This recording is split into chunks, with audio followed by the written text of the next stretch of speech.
miren algún libro y dije, pues, voy a pensar de que es diferente a lo que les estoy explicando. Entonces, los oligocoinea o poliopisto cotílicos.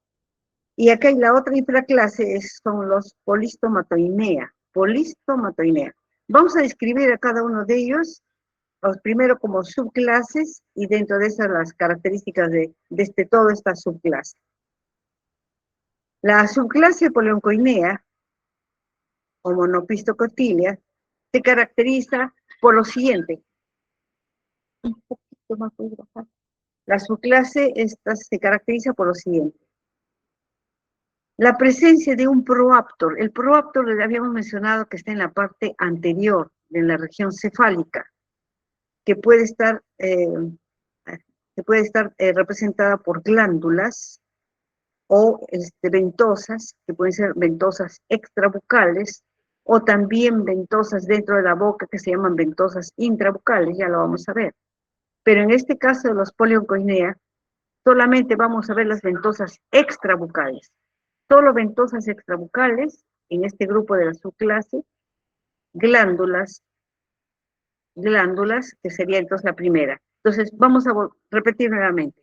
Primero, opisthoptor, constituido por ventosas extrabucales o glándulas, como vemos acá, estructuras glandulares en la región cefálica.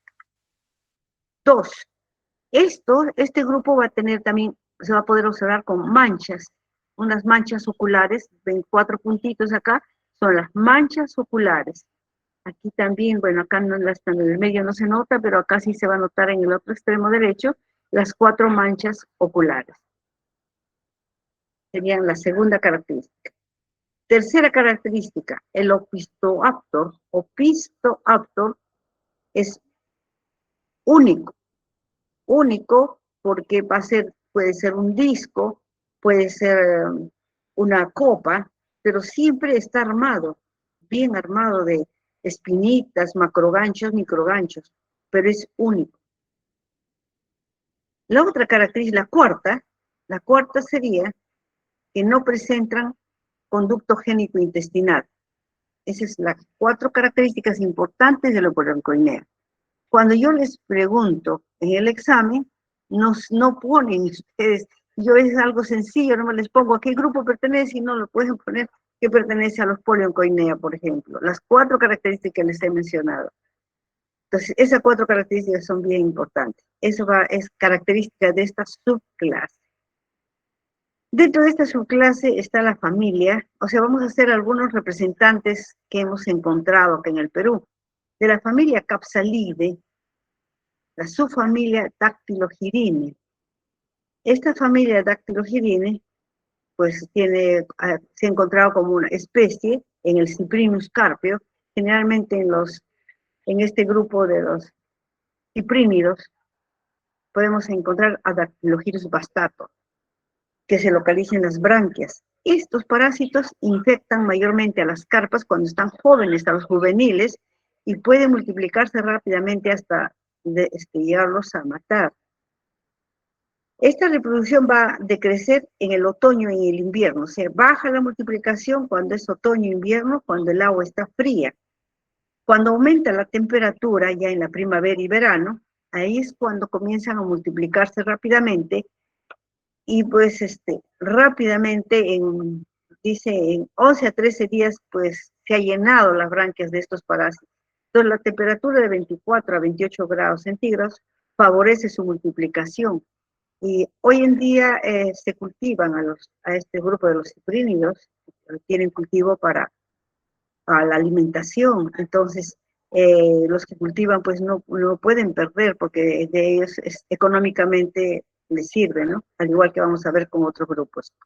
Y si vamos a las características ahora del parásito, vemos que en la parte de la región cefálica tiene glándulas, estructuras glandulares que son varias, 1, 2, 3, como 6 glándulas, 6 a 7 glándulas en la región cefálica. Esa es una característica. Hemos dicho las manchas oculares, ahí están sus 4 manchitas oculares. No hay conductos genitointestinales, esa es la tercera o cuarta, y la otra que es un opisthoptor único, o sea, en la parte final, único, que puede ser membranoso, o extendida, como esto vemos en dos lóbulos, ¿no? Extendidos con macroganchos, microganchos y ganchos larvales. La parte genital generalmente van a tener un testículo y un ovario, como vemos acá, pero sí es importante el aparato reproductor masculino y el femenino que van a presentar, porque estos son hermafroditas. Entonces vamos a ver acá, por ejemplo, donde está la manito, estoy marcando, no sé si están viendo, está el poro genital. Ahí está llegando el poro genital y está el poro genital masculino. En estos grupos a veces están separados los poros, el genital masculino y el femenino, especialmente en estos grupos. El tamaño de este parásito es aproximadamente 500 micras, muy pequeño, ni 1 milímetro.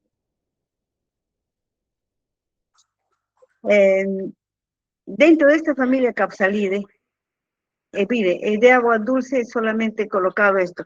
¿Por qué coloqué esto? Y esto está de lo anterior, porque cuando he colocado varios, se me ha ido, ¿ves? En el semestre anterior o anteriormente, me dicen que son muchos para poder luego estudiarlos, pero en realidad en los peces de agua dulce hay también dactilogirus, el dactilogirus que está en las tilapias. En las tilapias hemos encontrado dactilogirus y yo les mencioné que el dactilogirus sí es vivíparo.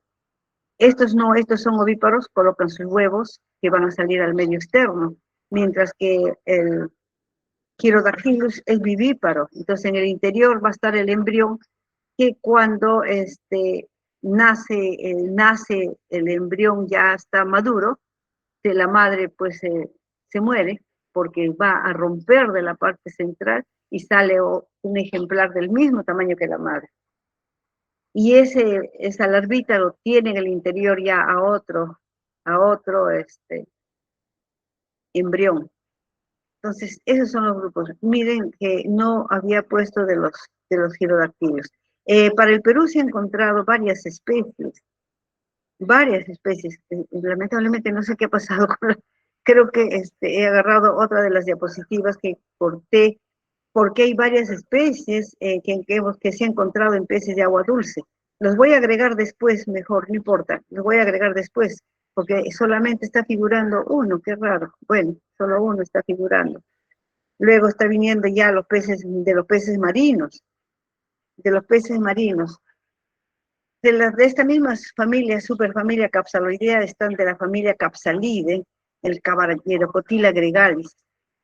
El Caballero gregalis, que los encontramos en el bonito, por eso les he pedido el bonito. Esperemos que encontremos en las branquias a Sarda chilensis, es el bonito.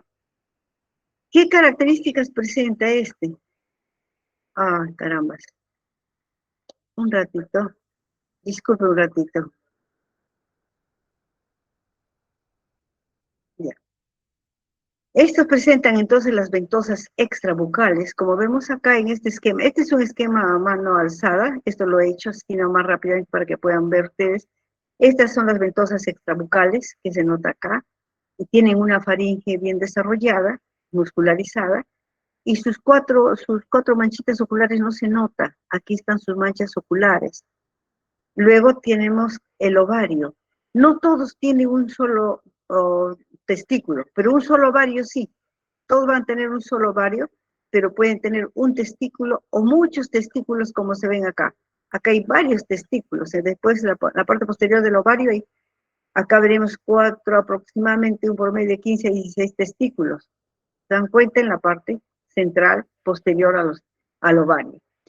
Y van a observar que casi en todos los parásitos, en la mayoría, hay un solo ovario, pero puede haber uno o muchos testículos. Bájale un poco, Maggie. Bien. ¿Qué otra característica observamos?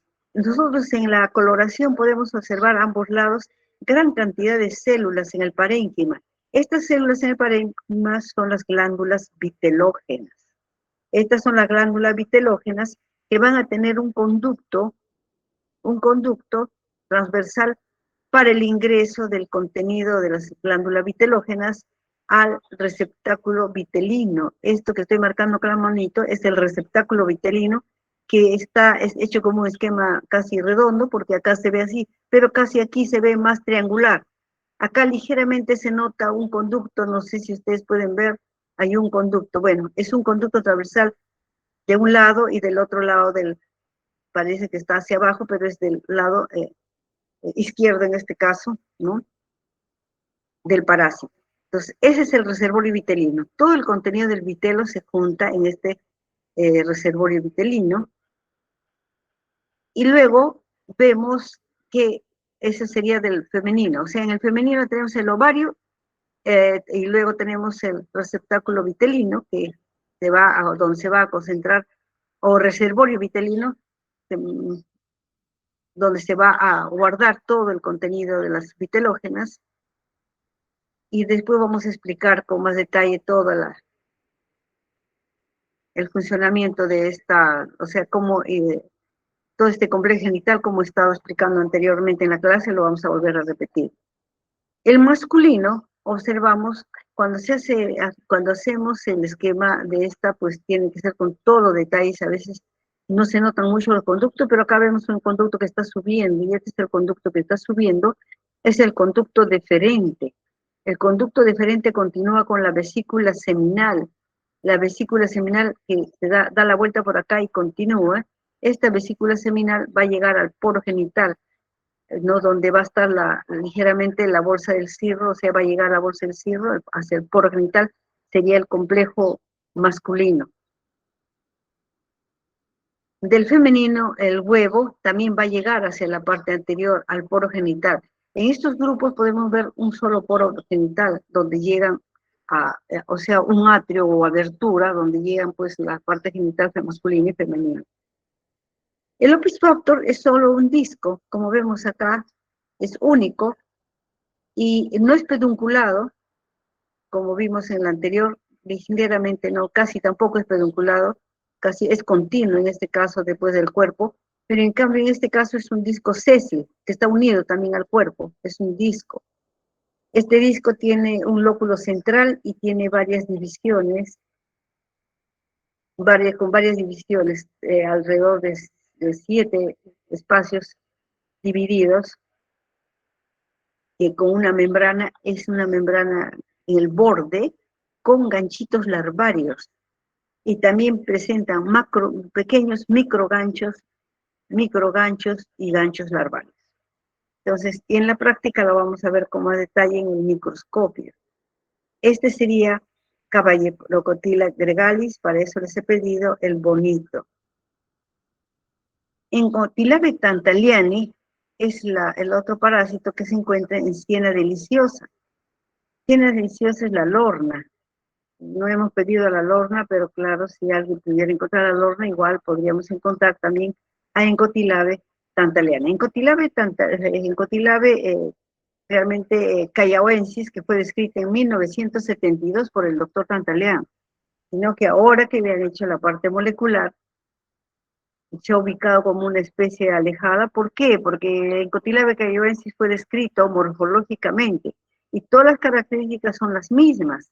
En este caso, solo hubiera sido actualización, creo, pero bueno, los jóvenes que también que han estado trabajando le han puesto Tantaleani en honor al doctor Tantaleani, que fue el primero que empezó el estudio en el Perú desde los monogeneos con su tesis doctoral, que comenzó la taxonomía de los monogeneos y todos los primeros monogeneos, una gran cantidad de especies que han sido escritas por él. El hospedero entonces es siena deliciosa y también se encuentra en el coco. Se localizan en las branquias igualmente y miden medio centímetro. Este ya es más grandecitos, igual que el otro que no les mencioné. Estos también igual miden alrededor de medio centímetro. Este Encotilabe se ha encontrado en otras especies también, en Caulolactylus affinis, que es el peje blanco, pero tiene otras características adicionales que ha sido escrita en la tesis de una de las chicas de laboratorio, está publicada también en la revista, es una de las revistas de acá, pero la verdad que es una revista peruana, como es anteriormente todo se publicaba casi nacional, entonces está en la revista peruana, en el Peruvian Journal Parasitology, que corresponde a Perú, es el Encotilabe pagrosomi. Bueno, el Encotilabe tantaliani que mencionamos acá ahora, podemos observar con más detalle en los esquemas, se puede observar bonito, las ventosas extrabucales, ligeramente las manchas oculares como 4 puntitos pequeños, la faringe, y acá tienes los 2 testículos que ligeramente lobados, ligeramente, y el ovario anterior. Luego observamos los ciegos intestinales a los costados, ciegos intestinales, y está rodeada pues paralelamente por las glándulas vitelógenas. ¿Qué otra característica más vemos en el extremo posterior? El opisthopter es como una copa, que tiene 2 macroganchos grandes. Este cuando se enfoca al microscopio, así se ve rojizo, pero cuando se enfoca al microscopio, se ve claramente sus 2 macroganchos. Lo puedo poner ocultar, o lo puedo subir arriba, que me molesta, no deja ver. Bueno, no puedo ver. Estos 2 macroganchos aquí, y luego hay microganchos que llamamos a estas, son los microganchos también que podemos ver detrás de los 2 macroganchos. En la copa están los 2 microganchos y los ganchos larvarios que están rodeando todo el borde de la copa, alrededor de 14, ahí está, ahí cuando lo pongo por acá, alrededor de 14 ganchos larvarios rodeando la copa. No puedo mover, si lo pongo ahí en la manito se puede ver la copa exactamente del opisthopter. Entonces, esas serían las características en este caso. Y observamos que de los testículos están saliendo los conductos eferentes, se unen en un conducto deferente y luego continúa con la vesícula seminal que sube y llega al órgano copulador masculino. No, a este órgano copulador masculino o bolsa del cirro que llega al poro genital. Bolsa del cirro porque en el interior va a estar el órgano copulador. Entonces el poro genital. Entonces aquí lo que está esquematizado es el masculino, claramente, y el femenino va a llegar por este otro conducto que es el útero al mismo atrio genital. Como mencionamos, estas van a tener un solo atrio genital donde lleguen los 2 conductos, tanto masculino como femenino. Hay otra estructura que habíamos mencionado, o no la hemos mencionado acá, acá en el anterior, en esta no se nota, no hay receptáculo seminal. Están las vitelógenas, está el reservorio vitelino, que recibe el contenido de vitelógenas de ambos lados.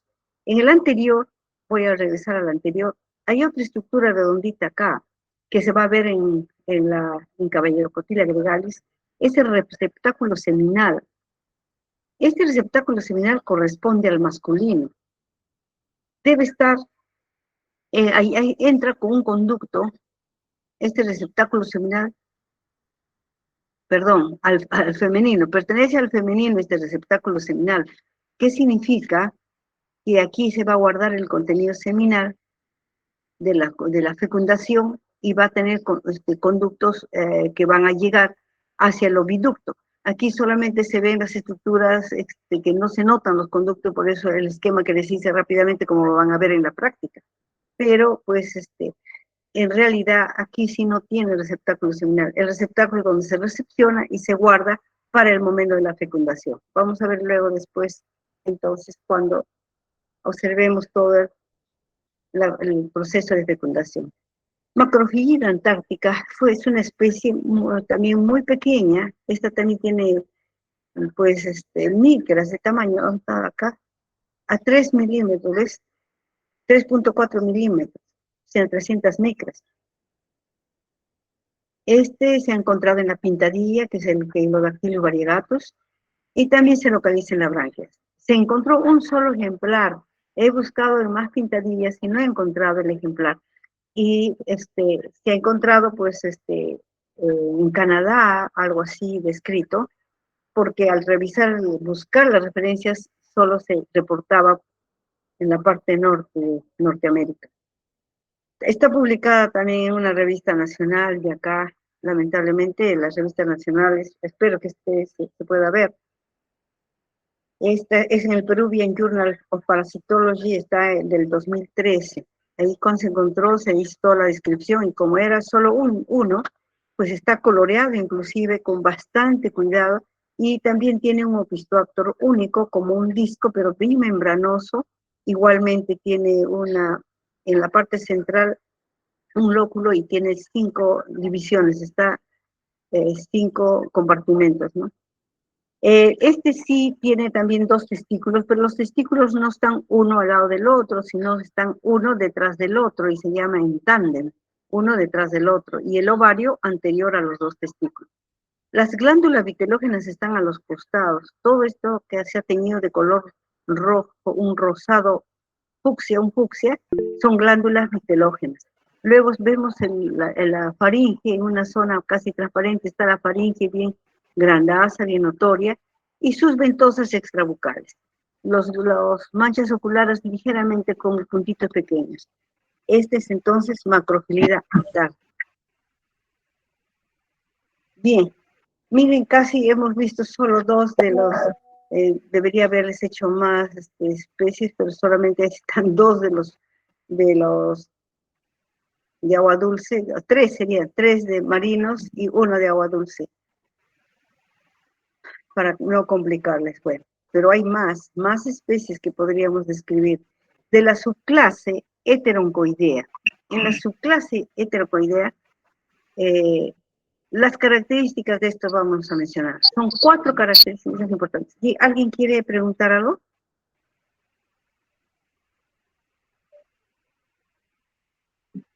Bueno, de la subclase Heteroncoidea, vamos a ver la infraclase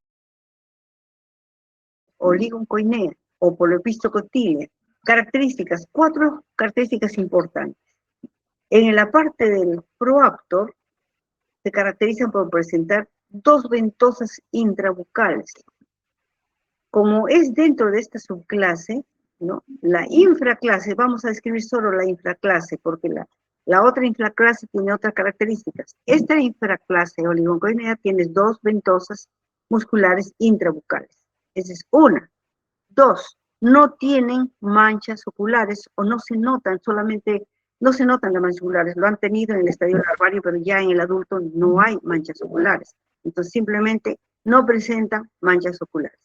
3, presentan el conducto génito-intestinal. Ese conducto génito-intestinal que lo voy a explicar después en las siguientes diapositivas. Conducto génito-intestinal, que sería la tercera característica. Y la 4ª característica tiene que ver con el opistoaptor. El opistoaptor es complejo. Puede presentar inclusive con 6, ¿cómo se llama? 6 ventosas, 6 ventosas esclerotizadas o etcétera. Vamos a mirarlas en la siguiente. Y esas son las ventosas esclerotizadas. Cada ventosa es bien compleja, armada de escleritas que brillan inclusive. Y estas tienen una característica, ¿no? Este es complejo acá, por ejemplo, si nosotros nos miramos así, a simple vista, vemos que hay una gran cantidad de escleritas en fila. Pero vamos a ver, después vamos a describir cuando veamos el Parabelisotis. Ustedes lo conocen bastante.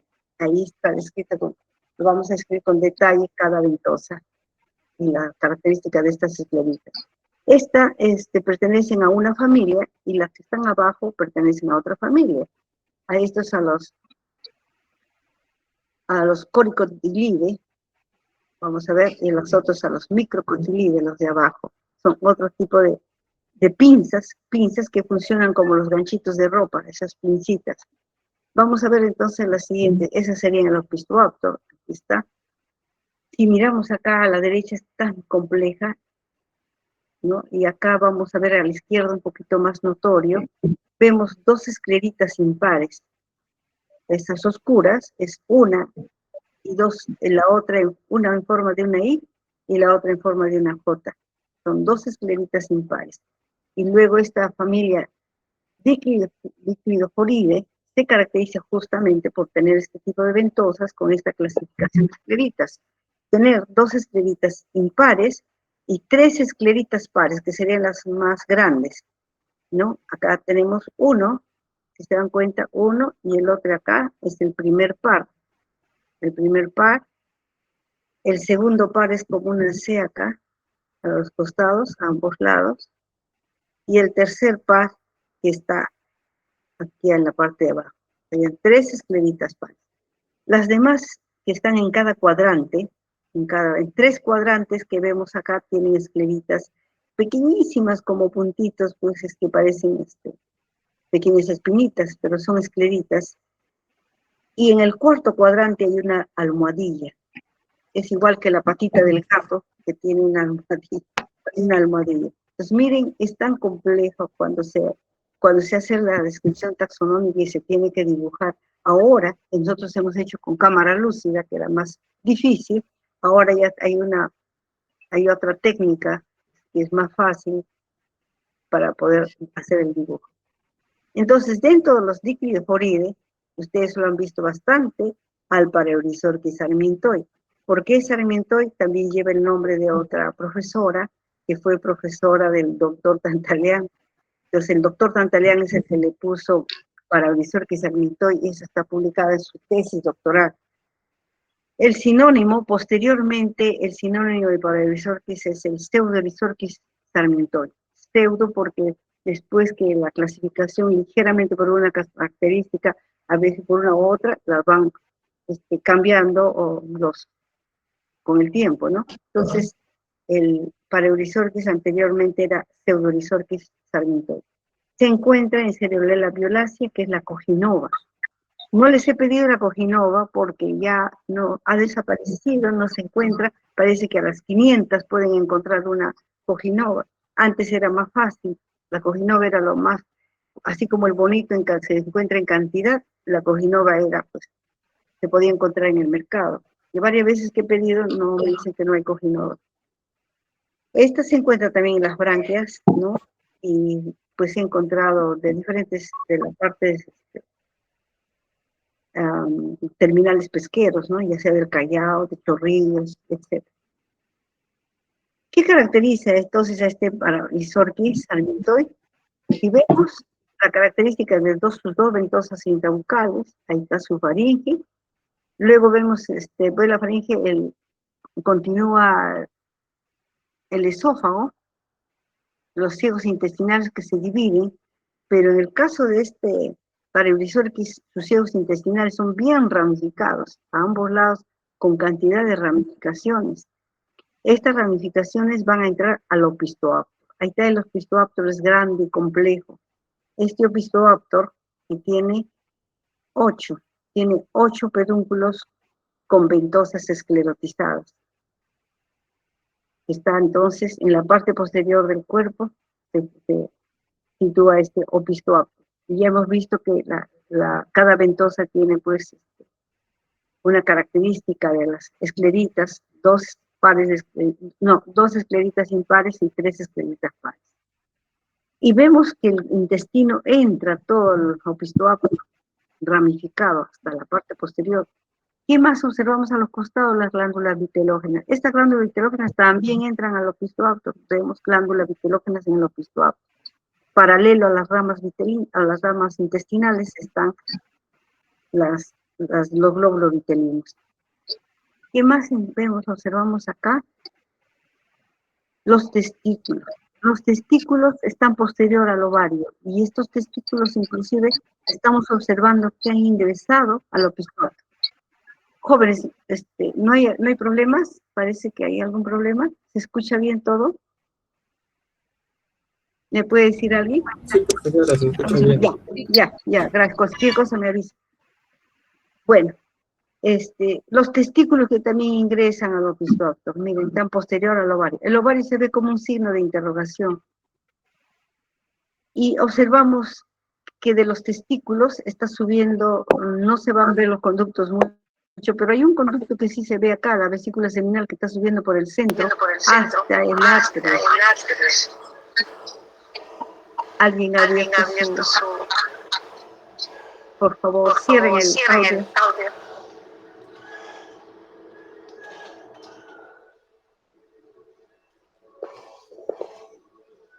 ¿Ya?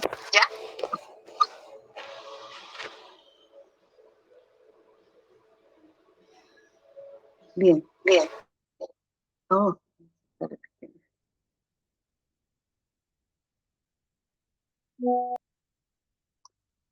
bien, llega entonces al poro, al atrio genital en la parte que está, donde se hay la bifurcación del intestino, está llegando el atrio. Ahí va a llegar entonces el poro genital masculino y el femenino. El femenino va a ser el útero que va a subir hasta ese atrio. En la práctica vamos a tener la oportunidad de ver el útero lleno de huevos. Aquí no se nota bien. Pero acá era importante ver afuera hay una bulla, Dios mío. El, el, este es el complejo genital. El complejo genital, entonces, observamos el femenino que es tan importante con esta bolsa del ovario grande. Uy, disculpen, hay una bulla afuera. No sé qué ha pasado con los carros.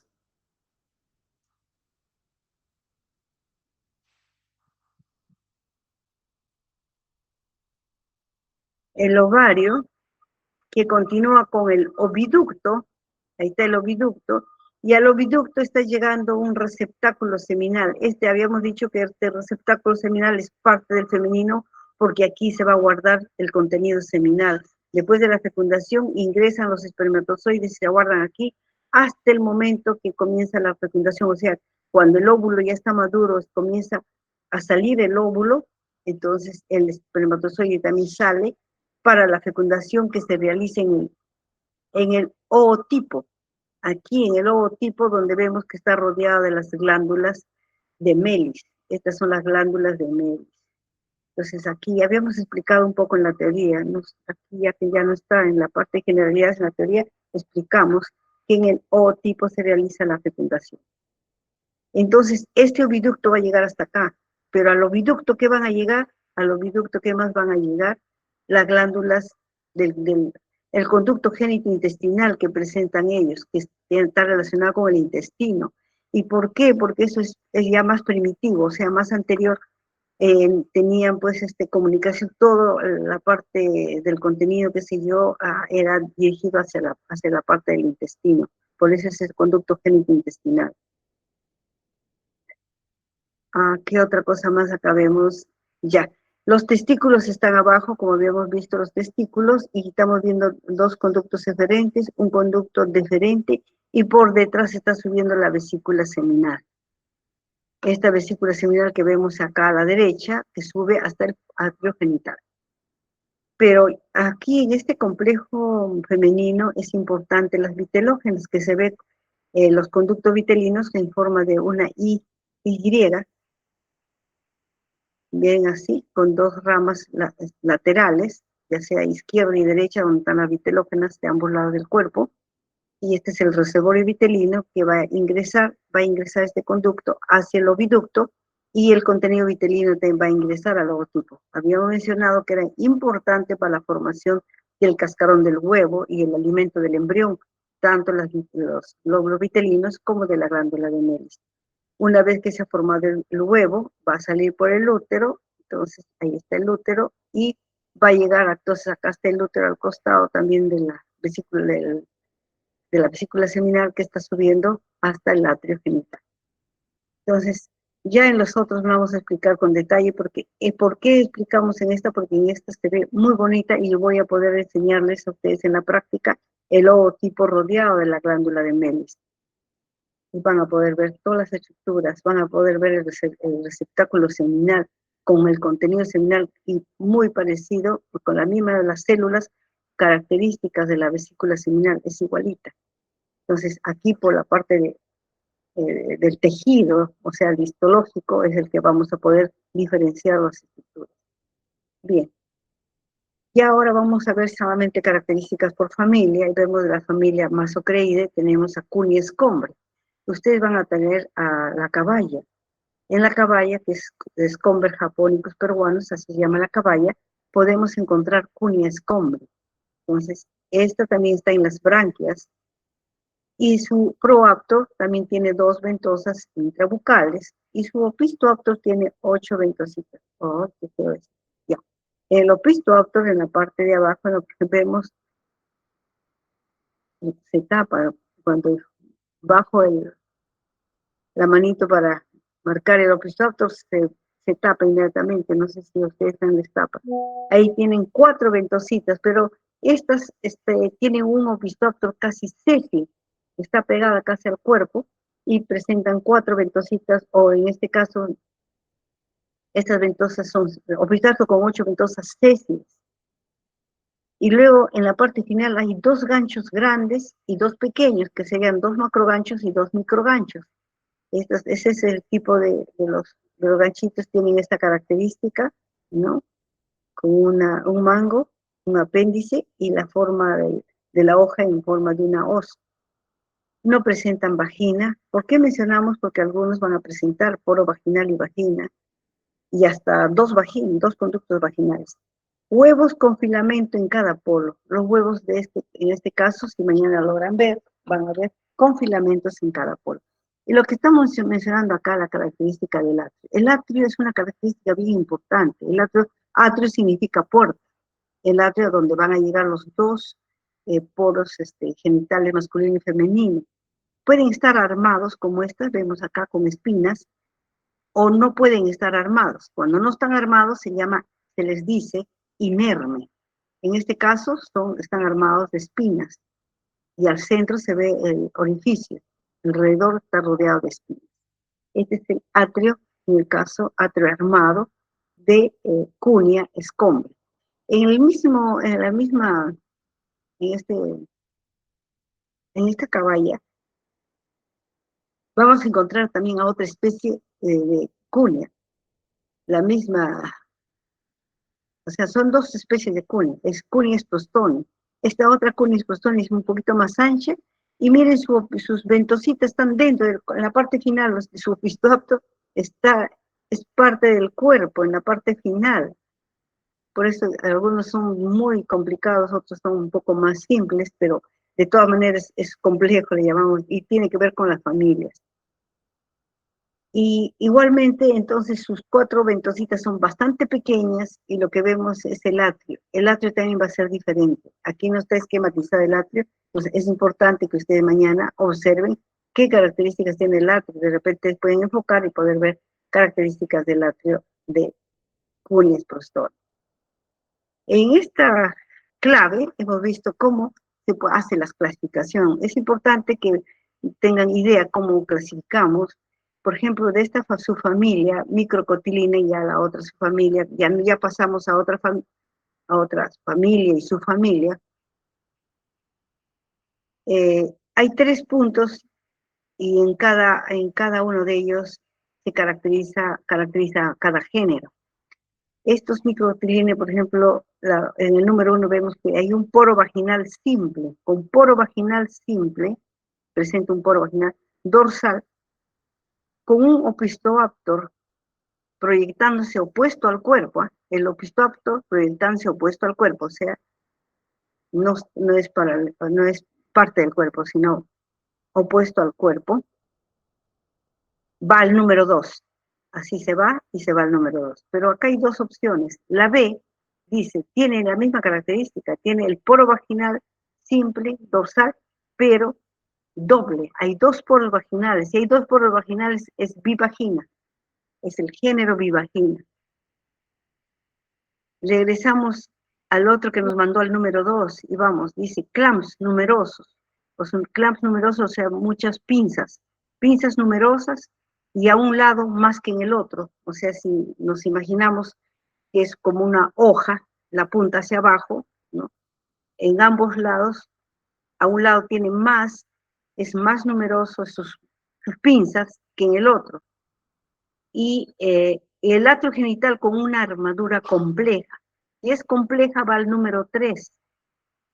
Pero si vamos ahora nuevamente, clamps con 2 lados iguales, ya, como miramos como una flecha, la terminación de la flecha igualita a ambos lados, o subiguales también puede ser uno más desigual, ¿no? Subiguales, o sea, no son iguales, subiguales en número de pinzas, y con el atrio genital con una armadura menos compleja, no es muy compleja, es una de la familia Microcotilidae. Vamos al tercero que nos mandó con un atrio genital complejo y vemos que este es complejo porque presenta dos bolsas anteriores multiloculadas, armadas con espinas encorvadas y dos bolsas musculares posteriores laterales, armadas con espinas bi o tridentadas, cavidad postvaginal dorsal. Es el género sinocionícola. Lo vamos a ver en la práctica solamente como microcotile y sinocionícola. Lo importante era, o sea, cómo vamos llegando a una clasificación, que era importante darles una idea a ustedes, ya que este curso también tiene más o menos, tenemos que ver con la taxonomía, ¿no? Y acá vemos tres pinzas, tres tipos de pinza que podemos encontrar en este grupo de los sinocionícolas. Hemos descrito tres especies de sinocionícolas. Sinocionícola ciainae, sinocionícola sinocioni, a ver, acá estamos la sinocionícola ciainae, que se encontraba en Siena deliciosa, que es la lorna, en las branquias, y aquí está el complejo genital de sinocionícola. Vamos a mencionar sinocionícola porque tiene un atrio bien complejo, dos bolsas anteriores, dos bolsas posteriores, la abertura está al centro, pero hay una cantidad de espinas, inclusive con filamentos, etcétera. Muy, muy complejo es esto. Acá está el esquema completo de esta sinocionícola y vemos pues a qué se refería que un lado puede tener, ¿no? O sea, el opistoapto, que es continuación del cuerpo y está pues ya llena de pinzas. Estas son las pinzas características de los microcotilidae y que también va a tener sinocionícola. Pero, sinocionícola, el ciainae tiene todas sus pincitas igualitas, como estamos mencionando acá. Estos microcotilidae se diferencian del anterior porque tienen una pinza, solo una pinza impar doblada y tres pinzas pares. Acá está el primer par, el segundo par y el tercer par está detrás, que se abren como si fueran funcionan como los ganchitos de colgar la ropa, las pinzas de la ropa, ¿no? Por eso llaman pinzas. Estas están alrededor, a ambos lados hasta la parte posterior, como una cola, abierta como una hoja larga, cubierta pues por estas pinzas. A este sinocionícola ciainae. Ya no están las otras sinocionícolas. No les he puesto porque me parece que a los chicos también les complicaba la vida. Entonces, las otras sinocionícolas, las otras dos especies, tienen estos otros tipos de pinzas. Por eso, ya, además de tener la primera que estamos viendo, esta es característica por tener una pinza impar y tres pinzas pares. Acá está la pequeñita, el primer par, el segundo y el tercer par. Es diferente, tiene otra pinza. Una de ellas tiene las tres pinzas así diferentes y la otra tiene dos tipos de pinza. Entonces se han descrito tres especies. Aquellos que tienen interés, bueno, de todas maneras podemos llevar los trabajos a la práctica, los papers o las publicaciones, ¿no? En la práctica. Entonces esas son las diferentes especies, pero la más simple es el ciainae. De la subfamilia Microcotiline es Microcotile Daniel Carrioni, que se ha encontrado en Caelodactylus variegatus, que es la pintadilla.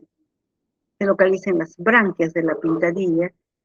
Esta microcotiline que hemos visto, la característica del microcotile, tiene su atrio, ahí está el atrio, que parece un corazón. Es un poquito más o menos complejo que el de sinocionícola. Sin embargo, acá vemos que esta estructura de acá abajo es el cirro o penis que está llegando a la abertura del atrio, que también es armado de espinas. Y vemos que el atrio está lleno de espinas, armadas de espinas, y el borde brilla como si fuera, tienen que verlo en la práctica, y todo el borde como si fueran filamentos esclerotizados, pero sí brillantes, no podría explicar, ustedes lo van a tener que ver en la práctica. Todo el bordecito es brillante, pero con unas pequeñas, como fibras esclerotizadas muy finitas, muy finitas. Y las pinzas siguen, las pinzas tipo microcotilidae. Ahí están las pinzas con su pinza, con una esclerita impar y 3 escleritas pares. Es así. Y vemos su opistoaptor. El opistoaptor, a la hora del montaje, se han pegado los dos. Este es como una flecha. Se abre como una flecha y ambos lados son iguales y están cubiertas de este tipo de pincitas. Inclusive la que está coloreada ahí no se ve bien. Este es el complejo genital y esta sí tiene poro vaginal. Un poro vaginal que baja y se une a los conductos vitelinos. A los conductos vitelinos. Entonces quiere decir que la fecundación se realiza por el poro vaginal y el contenido del espermático va a ingresar y se va a guardar en el receptáculo seminal. Y luego acá tenemos el ovario en forma de un signo de interrogación. El ootipo está por debajo, no sé por qué tapa está por debajo se tapa. Este es el logotipo rodeado de la glándula de Melis. Y pues bueno, voy a llevar para el día de la práctica que veamos las especies con más detalle, o sea, tenemos que ver, en la siguiente práctica vamos a ver la morfología. Yo me estoy adelantando de la clase de mañana, que es para la siguiente práctica, para no perder.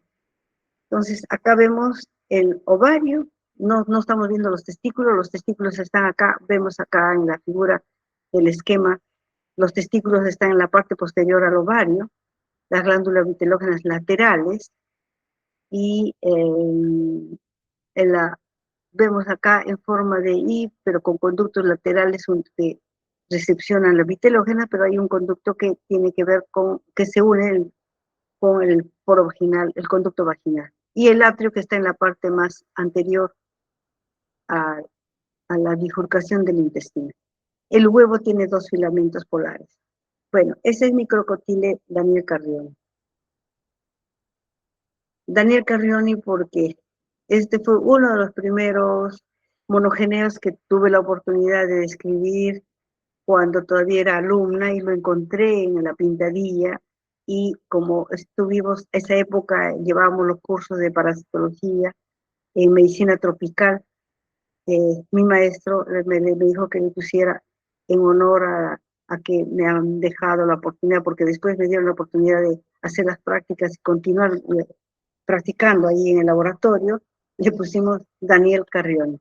Esta está publicada también, esta sí está en una revista también que es nacional antigua, en el Biota, que también es difícil ubicarla fácil, no es tan fácil, pero yo tengo una copia. Bien, entramos a otra familia, de la familia de la misma familia Microcotilidae tenemos a una subfamilia, Metamicrocotilini. Es Metamicrocotila macracantha que encontramos en la lisa, en el Mugilcephalus lisa. En las lisas encontramos en las branquias este Metamicrocotila que también es grande, alargado, como vemos acá. Esto puede llegar a medir hasta 2 centímetros, son largos, grandes, fácil de observarlos. En la parte anterior el proaptor con 2 ventosos intrabucales, luego la faringe, los ciegos intestinales, que son simples, estos no son ramificados, uno de los ciegos que van hasta el opistoaptor. El opistoaptor tiene la forma de una hoja que termina en la parte posterior, pero antes del opistoaptor hay una estructura que tiene la forma de, parece una herradura, como una antes del opistoaptor. En este momento se me ha ido el nombre. Se me ha ido el nombre. Bueno, ahorita me voy a acordar. Bueno, posterior al intestino, al ovario que vemos en forma de signo de interrogación, están todos los testículos. Las vitelógenas a los costados y por la parte del centro está subiendo la vesícula seminal que ya llevan el contenido seminal, pues, y acá está el atrio en la parte anterior. Paralela a la vesícula seminal también va a estar el útero.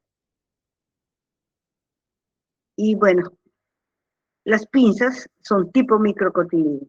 Entonces, estas pincitas que vemos a ambos lados, ya no se van a olvidar, son tipo microcotilide, como vemos acá, hemos visto en microcotilide Daniel Carrión.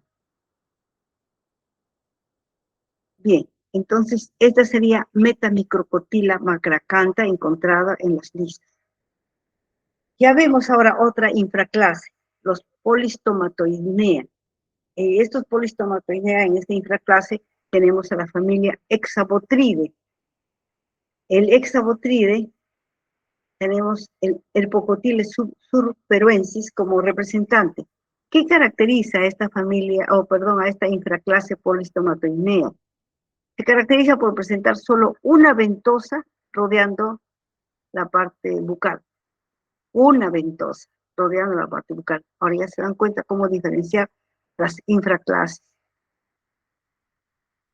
Luego tenemos que el extremo posterior, el opistoaptor, presentan, por eso se llama la familia Hexabotride, porque presentan 6 ventosas. Opistoaptor con 6 ventosas y un apéndice bien desarrollado, grande, que lo podrán ver más en la práctica con más detalle, porque ahí tienen la parte final, se observan también, a ver, cuando subo acá creo que se puede ver, ya, tienen 2 ventosas, ustedes pueden ver en el apéndice, al final del apéndice también se ven 2 ventosas, además hay unos ganchitos en la parte posterior, unos microganchos. Estas se encuentran en mustelus el toyo. Yo no les he pedido el toyo, porque el toyo es bien carísimo. Si ustedes aprenden a sacar en los pececitos que hemos pedido, y ojalá que haya, pues va a ser fácil que ustedes igual pueden encontrar en el toyo, en las branquias del toyo. Entonces, este Opisthopter con 6 ventosas, cada uno tiene una esclerita. No sé si se nota, la esclerita es una esclerita en forma de una C en cada ventosa. Esa es la esclerita que brilla en forma de una C. Y es curvada, por supuesto. El apéndice, como mencionamos, bien desarrollado, con 2 ventosas terminales y un par de ganchos pequeñitos o microganchos. El cirro es inerme, cirro o penis inerme, o sea, no tiene espinas, porque algunos cirros sí tienen espinas, como el de Pareurizorquis sarmientoi, que hemos visto que termina, el Pareurizorquis, no, el microcotile Daniel Carrioni, el cirro es armado, mientras que este tiene un cirro inerme y con 2 vaginas paralelas también. Esta tiene 2 poros vaginales en la parte anterior. Y ya estamos entrando a esta familia Polistomatidae. Ahora, de la familia Polistomatidae tenemos a Mesopolistoma samidiensis. Mesopolistoma samidiensis con hospederos, el Osteocephalus taurinus, y se ha encontrado en la vejiga urinaria. Osteocephalus taurinus es el sapo. Acá tenemos a un sapo. Dentro de la vejiga urinaria del sapo se ha encontrado este Mesopolistoma samidiensis. Es polistomatide porque tiene una sola ventosa en la parte anterior, luego su opistoapto con 6 ventosas, ahí está, luego en la parte posterior tiene microganchos también, y sus ventosas también con escleritas. Vemos que en la parte, el intestino, mire, pues la característica del intestino, después de la faringe, el intestino que va hacia ambos lados paralelamente, en la parte casi a la mitad del cuerpo, en la parte posterior, tiene uniones laterales, el intestino se va uniendo lateralmente. Se nota acá la unión del intestino, ¿no? El calor blanquecino, ambos lados blanquecino con puntitos pequeños, se une. En la parte central va a estar el ovario y los testículos. Miramos acá que tiene un macrogancho, miren cómo es el macrogancho con una espina bien marcada, hay otro gancho de este tipo también, y otros microganchos pues en los bordes, tiene macroganchos, microganchos y ganchos larvarios. Este entonces se encuentra en la vejiga urinaria de los sapos. Dentro de esta familia también está Betapolistoma almae. Betapolistoma almae, que también se encuentra en Bufo tifonis, en la vejiga urinaria. Y como ustedes pueden ver, nuevamente, tiene una sola ventosa en la parte anterior luego de la boca continúa una faringe que no es muy notoria, la faringe, y luego los ciegos intestinales ramificados a ambos lados, pero miren, a la mitad del cuerpo también se unen, hay unión y ramificaciones de los ciegos intestinales. El opisthosaurio con 6 ventosas. En la parte central está el ovario, los testículos, el ovario aquí, tiene varios testículos, un macrogancho que se ve en la parte posterior, el macrogancho, siempre con una espina en punta, y los ganchos larvarios. Acá están los ganchos larvarios pequeños que van a estar en los bordes del opisthosaurio. Se ha encontrado entonces en la vejiga urinaria de bufo tifón. Falta estudiar bastante, seguramente si se estudian más se captura los sapitos, pero no se puede depredar. El problema que está ahora para el equilibrio ecológico son importantes los sapitos, y por mucho tiempo las personas han tomado extractos de sapos comestibles, por supuesto, no son venenosos, pero sapos, porque no. Un francés hace muchos años mencionó, vino a Perú y hizo un estudio y vi la publicación, decía que no habían acá ranas, sino sapos. Esos sapos, las ranas eran sapos comestibles. Y como dentro de esta familia vamos a observar ya en un mamífero, en el hipopótamo, y seguramente si comenzamos a estudiar en los diferentes animales, podemos encontrar monogeneos. En este monogeneo se encontré en el ojo del hipopótamo, por eso se llama oculotrema hipopótamo. El hospedero es el hipopótami sp, es el hipopótamo africano. Se ha encontrado en los ojos. ¿Cómo le molestaría los ojos si cuando le han sacado, miren, ahí está lleno de sangre? Bueno, debe dañar a los pobres ojos de este animal. Y ahí está igualmente las características, vamos a ver la hora de oculotrema hipopótamo. Este es oculotrema hipopótamo y también con una sola ventosa rodeando el proapto. Vemos un solo testículo, el ovario también, un solo ovario, la faringe y los ciegos intestinales inmediatamente bien simples, que uno de ellos es más largo que el otro, y termina también en 6 ventosas, opisthosaurio que termina en 6 ventosas. Aquí han hecho un corte para poder ver de la entrada de la boca. Ahí está la faringe que es muscularizada. Luego, que continúa, bueno, hay otras estructuras más que se observan, el ovario, los testículos, etcétera, etcétera. Cada parte que está indicando que nosotros lo podemos ver así. No tenemos pues muestras del hipopótamo, de este oculotrema hipopótamo, pero era importante mencionarles que se ha encontrado también ya en mamíferos. Ahí está el pobre hipopótamo, cómo estarían con sus ojitos llenos de... Y así deben haber muchos otros animalitos que tienen también monogeneos. Así que no podemos decir, mire, solamente tienen los peces y los anfibios en la vejiga urinaria, y ahora se está encontrando en los mamíferos. En los siguientes años que vienen, tal vez encontremos en otros mamíferos. Vamos a ver un poquito solamente rápidamente la patología en las branquias. Esta infección pues de polomonogeneos debido a la fijación que tienen por su opisthosaurio lleno de estructuras esclerosadas, que espinas, etc. Ustedes han visto que parece la hoz justamente para prenderse y no poder desprenderse fácilmente. Se prenden en las branquias, en la piel, en las aletas de los peces, ahí los vamos a encontrar. Son los principales causantes de estas enfermedades, especialmente cuando se cultiva. En la acuicultura es importante, especialmente en las zonas tropicales, subtropicales, que ahora en Quito, por ejemplo, hacen cultivo. Igual que en la parte norte de acá de Lima también hay cultivos de peces, inclusive los lenguados también cultivan.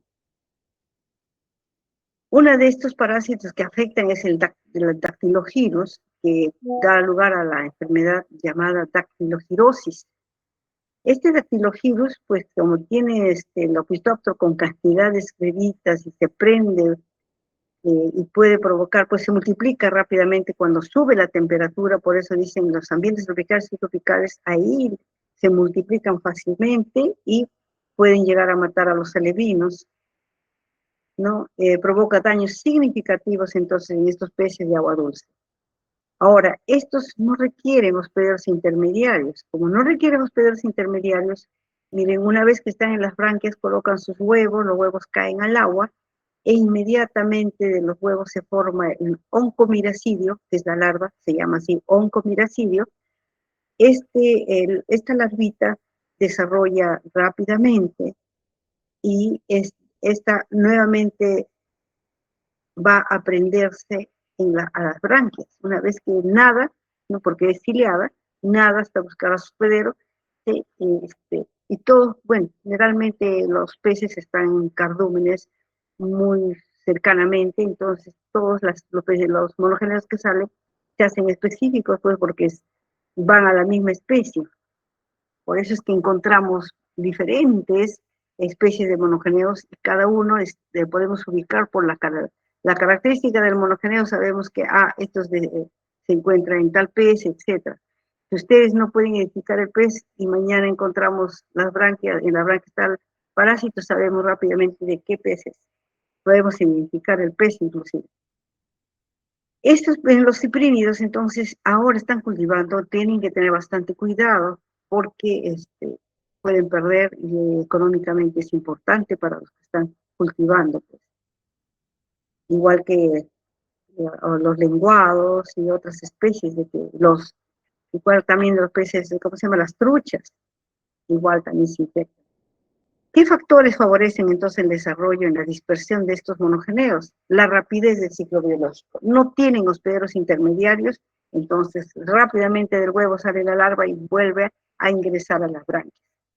La resistencia y viabilidad de los huevos son resistentes y generalmente a veces están unidos por los filamentos polares como una masa. Entonces se prenden, salen cantidades de larvitas e ingresan pues hacia las branquias. La cantidad de huevos y de individuos jóvenes que van a nacer, su distribución, la variedad de especies que también hay, la deficiencia en el suministro de agua, ¿no? Es otro. A veces no tienen buen filtro de agua. No hay un buen filtro de agua o no hay un buen suministro para estar cambiando, o sea, el agua que esté circulando, el agua tiene que estar continuamente circulando, agua fresca. La temperatura del agua, tienen que tener un termómetro, están controlando la temperatura, no debe subir la temperatura y si no hay una infección. Lo otro es que el cultivo de peces en los estanques, si están jalando, muchas veces jalan, ingresan pues otros de los peces externos, ¿no? O sea, de su ambiente natural, pueden ingresar también a través del agua si no son filtradas.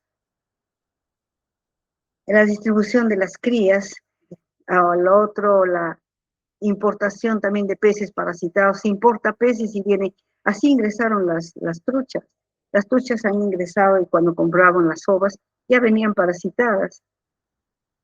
Entonces, esa es la importación de peces parasitados.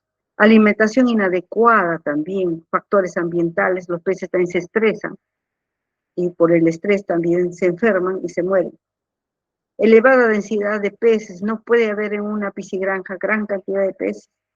Entonces, eso tienen que tener varias piscigranjas y van de acuerdo a la edad de los pececitos, a medida que van desarrollando las larvas, los alevinos, etcétera, los van pasando a diferentes pozas. La entrada de peces silvestres, se llama las trazas de peces silvestres que pueden entrar a la unidad de producción, ese es otro. Y el drenado inadecuado de la estanquería. Un drenado inadecuado se refiere a sin filtro, está entrando inadecuadamente y están del agua que puede ingresar con otras, justamente como dicen, peces silvestres. El tratamiento y control de estos monogéneos en peces de cultivo. Necesita un control adecuado y oportuno, prevenir el transporte de un estanque a otro, ¿no? Para prevenir antes de que comience todo el hacinamiento, evitar la misma red, Previamente tienen que estar los estanques desinfectados. Hay que ver las características físico-químicas del agua. Hay que cuidar, todo eso tienen que cuidar. Los estanques vacíos, exponerlos a rayos solares, o sea, los tienen que poner con cal viva, desinfectar, dice 100 gramos por metro cúbico. El control de los parásitos también. Baños en formalina al 33% que también les tienen que dar, y cuando ponen en baños de formalina, tienen que tener bastante ventilación, con bastante oxigenación, porque si no también es un problema. Entonces tienen que haber, todo eso tiene que utilizarse especialmente en los cultivos. Factores de riesgo: altas densidades de siembra, o sea, no se debe sembrar en cantidades, mala calidad del agua, eh, a, algunos componentes sólidos decantables, cambios de temperatura, alta carga parasitaria. El tratamiento y control también, y dice, bueno, es según esto lo encontré de los que están cultivando o tienen experiencia un poco en Iquitos. Baños de sal blanca, dice 3 gramos por litro de agua, se utiliza sal blanca, 3 gramos por litro de agua. Si es formol, el uso de formol a razón de 10 mililitros por litro de agua, con precaución y bajo supervisión técnica. A eso se refiere, que bastante oxigenación y también un tiempo corto. No he encontrado exactamente el tiempo, qué tiempo le dan, en cuánto tiempo se hace ese baño con formol. Para la prevención dice desinfección rigurosa del agua, y a los alevinos antes de la siembra también. Antes de sembrar, para colocar los alevinos debe haber una desinfección rigurosa del agua. Y el control de la calidad del agua. Es importante los filtros, que entre un agua filtrada. Bien, jóvenes. Creo que hasta aquí ya los he cansado. Ya, ¿alguna pregunta? ¿Alguna pregunta?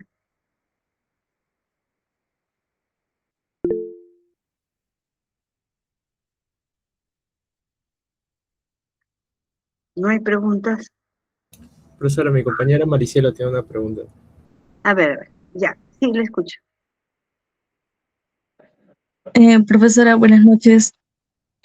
Quería preguntarle acerca em, de los ganchos. Sí, Me preguntaba am, si era la forma definitiva para diferenciar entre familias o sea, o es que había algo más. sí, son parecidos, pero de todas maneras, bueno, las ventosas te refieres, o sea, las ventosas esclerotizadas, los ganchos que estás diciendo, las pinzas sería en este caso, las pinzas, sí, para las familias, por eso decíamos los Dictyoforidae tienen un tipo de estructuras en sus ventosas, porque son ventosas esclerotizadas, así como la patita del gato, así. Ustedes lo van a ver en la práctica y de repente lo han visto, porque me parece que han visto bastante el Paravisorquis, que les hacen ver en zoología. En zoología hay tantas especies de vida libre, pero mencionan también a los parásitos. Bueno, sí, es importante, hay diferencia por las familias, por supuesto, sí, de acuerdo a las familias, pero ya en las subfamilias, y como hemos visto, se van dividiendo ya otras características adicionales que van cambiando también. Y ahorita ya tenemos, también está publicada ya una variedad, o sea, ya casi la distribución de peces, en peces marinos y agua dulce ya están publicadas. Está en la guía, en el sílabus y en la guía de práctica está colocada ya también la referencia para que ustedes puedan revisar algunas características más. Y yo creo que es importante, porque ¿saben qué pasa? Muchas veces llaman a- para cuando tienen cultivo, llaman, y a veces pues, los que van son los biólogos de pesquería, de biología pesquera, pero no sé si tendrán bastante conocimiento, aunque no sé si les dictarán ictioparasitología, porque creo que no, por eso quizás, pero ustedes sí, con este conocimiento pueden, ya hemos visto en protozoarios también, protozoarios que afectan a los peces. Lo estamos viendo en toda la escala y vemos que los protozoarios, ahora los monogeneos, después vamos a ver los digeneos y los cestos, todos afectan a los peces. Y luego también los artrópodos parásitos de peces. Todos estos van a afectar a los peces.